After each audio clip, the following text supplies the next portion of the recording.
This is a TLC recording.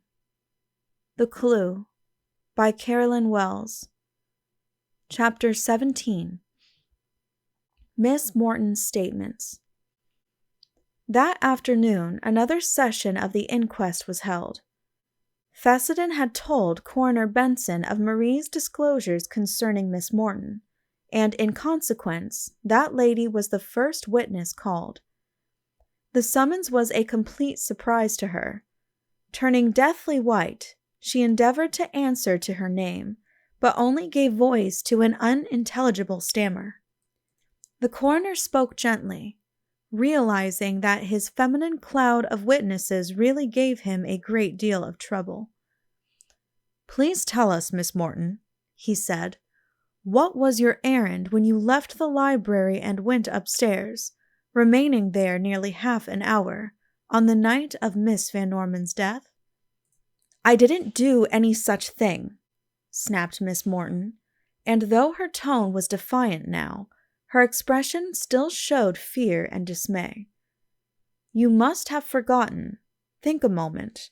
You were seen to leave the library, and you were also seen after you reached the upper floors, so try to recollect clearly and state your errand upstairs at that time."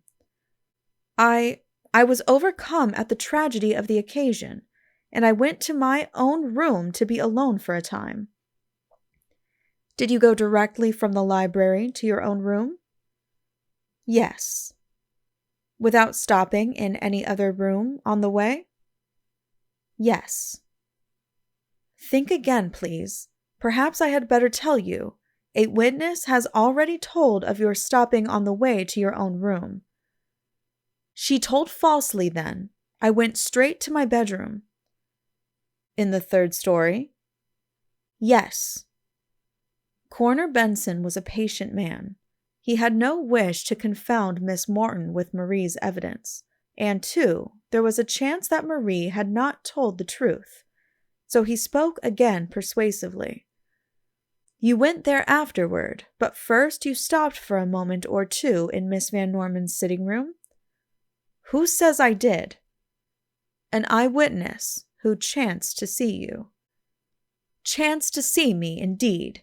Nothing of the sort. It was that little French mix, Marie, who is everlastingly spying about. Well, she is not to be believed." "I am sorry to doubt your own statement, Miss Morton, but another member of the household also saw you. Denial is useless. It would be better for you to tell us simply why you went to Miss Van Norman's room at that time." "It's nobody's business," snapped Miss Morton. "My errand there had nothing to do in any way with Madeline Van Norman, dead or alive." "Then there is no reason you should not tell frankly what the errand was." "I have my own reasons, and I refuse to tell." Mr. Benson changed his tactics. "Miss Morton," he said, "when did you first know that you were to inherit this house and also a considerable sum of money at the death of Miss Van Norman?" The effect of this sudden question was startling. Miss Morton seemed to be taken off her guard. She turned red, then paled to a sickly white. Once or twice she essayed to speak, but hesitated and did not do so. Come," said the coroner. "That cannot be a difficult question to answer. When was your first intimation that you were a beneficiary by the terms of Miss Van Norman's will?" And now Miss Morton had recovered her bravado. "When the will was read," she said in cold, firm accents. "No, you knew it before that. You learned it when you went to Miss Van Norman's room and read some papers which were in her desk. You read from a small private memorandum book that she had bequeathed this place to you at her death." "Nothing of the sort," returned the quick, snappy voice. "I knew it before that." "And you just said you learned of it first when the will was read." "Well, I forgot. Madeline told me the day I came here last year that she had made a will leaving the house to me, because she thought it should have been mine anyway. The day you were here last year, she told you this? Yes, we had a little conversation on the subject, and she told me. Why did you not say this when I first asked you concerning the matter? I forgot it. Miss Morton spoke nonchalantly, as if contradicting oneself was a matter of no moment. Then you knew of your legacy before Miss Van Norman died? Yes, now that I think of it, I believe I did. She was certainly a difficult witness. She seemed unable to look upon the questions as important, and her answers were given either in a flippant or savage manner. Then why did you go to Miss Van Norman's room to look for her will that night? Her will? I didn't. No, not the will that bequeathed you the house, but a later will that made a different disposal of it. There wasn't such a one, said Miss Morton in a low, scared voice. What, then, was the paper which you took from Miss Van Norman's desk, carried to your own room, and burned? The coroner's voice was not persuasive now. It was accusing, and his face was stern as he awaited her reply. Again, Miss Morton's face blanched to white. Her thin lips formed a straight line, and her eyes fell, but her voice was strong and sibilant, as she fairly hissed, How dare you? Of what do you accuse me? Of burning a paper which you took secretly from Miss Van Norman's private desk.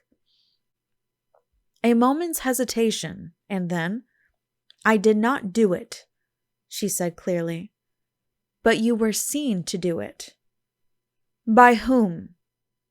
By a disinterested and credible witness. By a sly, spying French servant. It matters not by whom. You are asked to explain the act of burning that paper. I have nothing to explain. I deny it. And try as he would, Mr. Benson could not prevail upon Miss Morton to admit that she had burned a paper. He confronted her with the witness, Marie, but Miss Morton coldly refused to listen to her, or to pay any attention to what she said.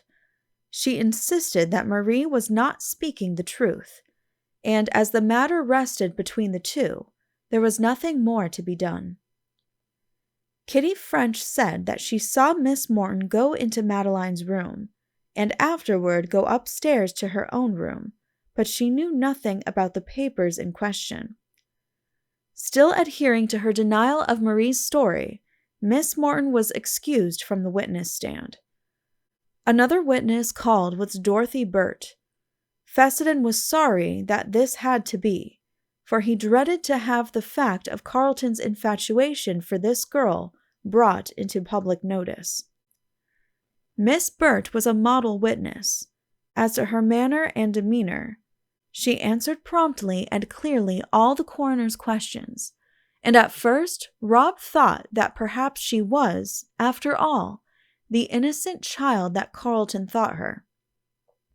But he couldn't help realizing, as the cross-questioning went on, that Miss Burt really gave very little information of any value, perhaps because she had none to give, perhaps because she chose to withhold it. Your name? Mr. Benson had first asked. Dorothy Burt, was the answer, and the modest voice, with a touch of sadness, as befitting the occasion, seemed to have just the right ring to it. Your occupation? I am companion and social secretary to Mrs. Carleton. Do you know of anything that can throw any light on any part of the mystery surrounding the death of Miss Van Norman? Miss Burt drew her pretty eyebrows slightly together, and thought a moment. No, she said quietly, I am sure I do not. So gentle and sweet was she, that many a questioner would have dismissed her then and there, but Mr. Benson, hoping to get at least a shred of evidence bearing on Schuyler Carleton's strange behavior, continued to question her. Tell us, please, Miss Burt, what you know of Mr. Carleton's actions on the night of Miss Van Norman's death." "Mr. Carleton's actions?" The delicate eyebrows lifted as if in perplexity at the question. "Yes, detail his actions, so far as you know them, from the time he came home to dinner that evening." "Why, let me see." Pretty Dorothy looked thoughtful again. "He came to dinner, as usual. Mr. Fessenden was there, but no other guest. After dinner, we all sat in the music room. I played a little. Just some snatches of certain music that Mrs. Carleton is fond of. Mr. Carleton and Mr. Fessenden chatted together." Rob raised his own eyebrows a trifle at this. Carleton had not been at all chatty. Indeed, Fessenden and Mrs. Carleton had sustained the burden of the conversation. And while Miss Burt had played, it had been bits of romantic music that Rob felt sure had been for Schuyler's delectation more than his mother's. "Is that all?" said Mr. Benson. "Yes, I think so," said Miss Burt. "We all went to our rooms early, as the next day was the day appointed for Mr. Carleton's wedding, and we assumed he wanted to be alone." Rob looked up astounded. Was she going to make no mention of the stroll in the rose garden? He almost hoped she wouldn't, and yet that was certainly the evidence Mr. Benson was after. "You said good night to Mr. Carleton at what time, then?" was the next rather peculiar question. It might have been imagination, but Fessenden thought the girl was going to name an earlier hour, then, catching sight of Rob's steady eyes upon her, she hesitated an instant, and then said, "About 10 o'clock, I think." "Mrs. Carleton and Mr. Fessenden went to their room at the same time?" Dorothy Burt turned very pale. She shot a quick glance at Schuyler Carleton and another at Fessenden, and then said in a low tone, "They had gone upstairs a short time before." "And you remained downstairs for a time with Mr. Carleton?" "Yes." The answer, merely a whisper, seemed forced upon her lips. "Where were you?" Again the hesitation. Again the swift glances at Carleton and Rob, and then the low answer. "In the rose garden." Fessenden understood. The girl had no desire to tell these things, but she knew that he knew the truth, and so she was too clever to lie uselessly. "How long were you two in the rose garden, Miss Burt?" Another pause. Somehow Fessenden seemed to see the workings of the girl's mind. If she designed a long time, it would seem important. If too short a time, Rob would know of her inaccuracy. And if she said she didn't know, it would lend a meaning to the rose garden interview which it were better to avoid. "Perhaps a half hour," she said at last, and though outwardly calm, her quickly drawn breath and shining eyes betokened a suppressed excitement of some sort. "And you left Mr. Carleton at 10 o'clock?" "Yes." "Do you know what he did after that?" "I do not." The answer rang out clearly, as if Miss Burt were glad to be well past the danger point of the dialogue, but it came back at her with the next question. "What was the tenor of your conversation with Mr. Carleton in the rose garden?" At this, Dorothy Burt's calm gave way. She trembled. Her red lower lip quivered, and her eyelids fluttered, almost as if she were about to faint. But by a quick gesture she straightened herself up, and, looking her interlocutor in the eyes, said, "I trust I am not obliged to answer that very personal question." Like a flash it came to Fessenden that her perturbation had been merely a clever piece of acting. She had trembled and seemed greatly distressed in order that Mr. Benson's sympathy might be so aroused that he would not press the question.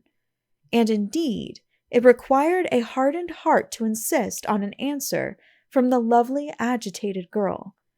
But Mr. Benson was not so susceptible as some younger men, and moreover, he was experienced in the ways of witnesses. "I am sorry to be so personal, Miss Burt," he said firmly, "but I fear it is necessary for us to learn the purport of your talk with Mr. Carleton at that time." Dorothy Burt looked straight at Schuyler Carleton. Neither gave what might be called a gesture, and yet a message and a response flashed between the two. Rob Fessenden, watching intently, translated it to mean a simple negative on Schuyler's part, but the question in the girl's eyes he could not read. Carleton's no, however, was as plain as if spoken, and apparently comprehending, Miss Burt went evenly on. "We talked," she said, "on such subjects as might be expected on the eve of a man's wedding day. We discussed the probability of pleasant weather. Mention was made of Miss Van Norman and her magnificent personality. The loneliness of Mrs. Carleton after her son's departure was touched upon, and while I cannot remember definitely, I think our whole talk was on those or kindred topics." "Why did you so hesitate a moment ago, when I asked you to tell this?" Dorothy opened her lovely eyes in surprise. "Hesitate? Why, I didn't. Why should I?" Mr. Benson was at last put to rout. She had hesitated, more than hesitated.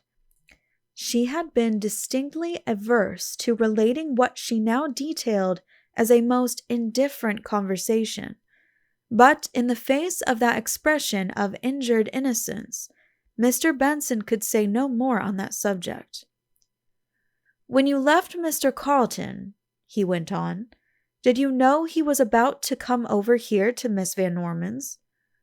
Again, the telegraphic signals between Miss Burt and Carleton. Quick as a flash, invisible to most of the onlookers, but distinctly seen by Fessenden, a question was asked and answered. "No," she said quickly, "I did not." "You left him at 10 o'clock then, and did not see him again that night?" "That is correct." "And you have no idea how he was occupied from 10 o'clock on?" "I have not." "That's all at present, Miss Burt." The girl left the witness stand, looking greatly troubled, but the suspicious Mr. Fessenden firmly believed she looked troubled because it made her more prettily pathetic. He wasn't entirely right in this, but neither was Dorothy Burt quite as ingenuous as she appeared. End of chapter 17. Please click the link below to continue on to chapter 18. This has been a TLC recording. Thank you for listening, and please be sure to subscribe.